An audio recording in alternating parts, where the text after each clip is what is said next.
নাকি বিশ্বাস হয় না? মনকে বুঝলে মন লক্ষ লক্ষ নবীরা কোনোদিন মিথ্যা কথা বলতে পারে না। কোরআন হাদিসের মধ্যে আজও কেউ ভুল প্রমাণ করতে পারে নাই।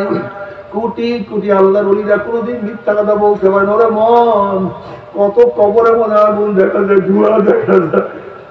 ওরে মন, কত কবরের মধ্যে 1 বছর 100 বছর 1000 বছর পরেও কাপড়ের কাপড় সহ লাশ তাজা পাওয়া যায়। ওরে মান, কবরে একটা কিছু ঘটবে, কোন উপায় হবে না।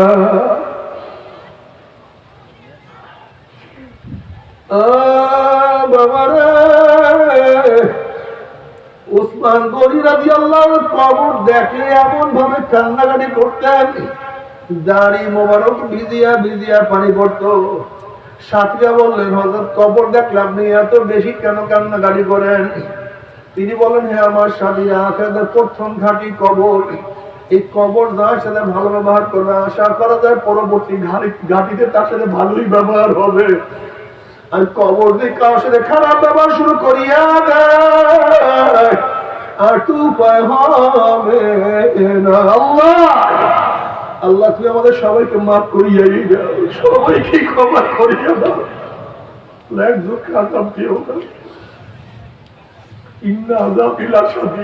আল্লাহ বলে আযাব খুবই মারাত্মক, খুবই কঠিন।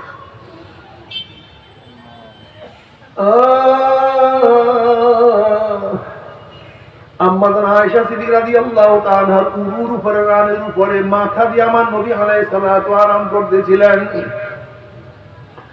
আম্মাজান আয়েশা সিদ্দিকা রাদিয়াল্লাহু তাআলা কাঁদেন, কবরের চিন্তা করেন, যা কিয়ামতের চিন্তা করেন, যার যার করে কাঁদেন, চক্ষু লাল হয়ে গেছে।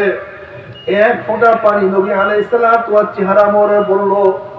নবী চক্ষু মেললেন, দেখেন চেহারা লাল, চেহারা বিবর্ণ হয়ে গেছে, চক্ষু লাল হয়ে গেছে। নবী আলাইহিস সালাতু ওয়াস সালাম, আয়েশা কেন কাঁদো? আম্মাজান বলতেছেন, ইয়া নবী আল্লাহ, ইয়া রাসূলুল্লাহ, কিয়ামতের ময়দানে যখন কেউ কারোর পরিচয় দেবে না, তখন কি আপনি আমাদেরকে পরিচয় দিবেন না? নবী আলাইহিস সালাতু ওয়াস সালাম, আয়েশা রে, ওই জাতে পাকের কসম খেয়ে বলতে আছি, যার কুদরতে হাতের মধ্যে আমার জীবন, 3টা মুহূর্ত এমন হবে যখন প্রত্যেককে নিয়ে ব্যস্ত হবে।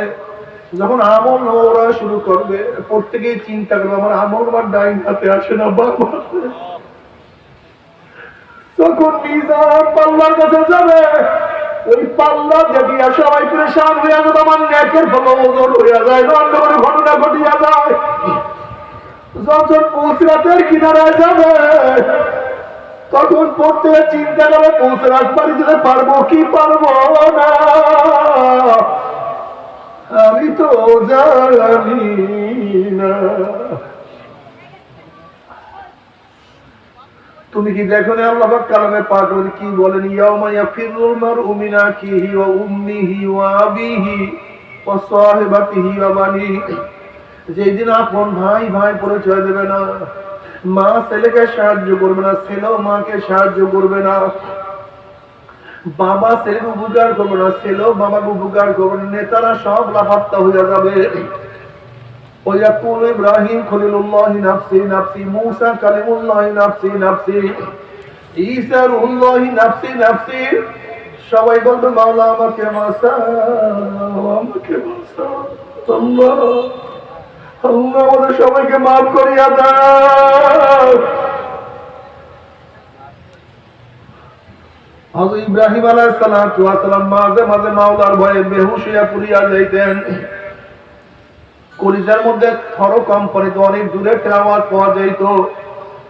আল্লাহ পাক জিবরাইলকে বলেন, যাও জিবরাইল, আমার খলিলের কাছে সালাম পৌঁছাও এবং প্রশ্ন করো, কোন বন্ধু কি বন্ধুর ভয়ে বেহুশ হইতে পারে নাকি? সে তো আমার বন্ধু। জিবরাইল আলাইহিস সালাম পৌঁছাইলেন এবং বললেন, আল্লাহ পাক নিজে প্রশ্ন করছে, কোন বন্ধু কি বন্ধুর ভয়ে বেহুশ হইতে পারে নাকি?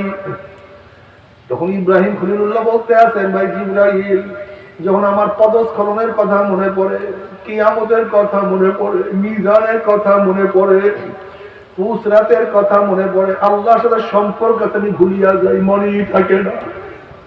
যদি ইব্রাহিম খলিলুল্লাহর এই অবস্থা হইতে পারে, তোমার আমার উপায় কি? তোমার আমার উপায় কি? আল্লাহ তুমি আমাদের সবাইকে মাফ করিয়া দাও। এর জন্য বাবার নবী আলাইহিস সালাতু ওয়াস সালাম বলে, আমার উম্মতরা কান্দো কান্দো কান্দো,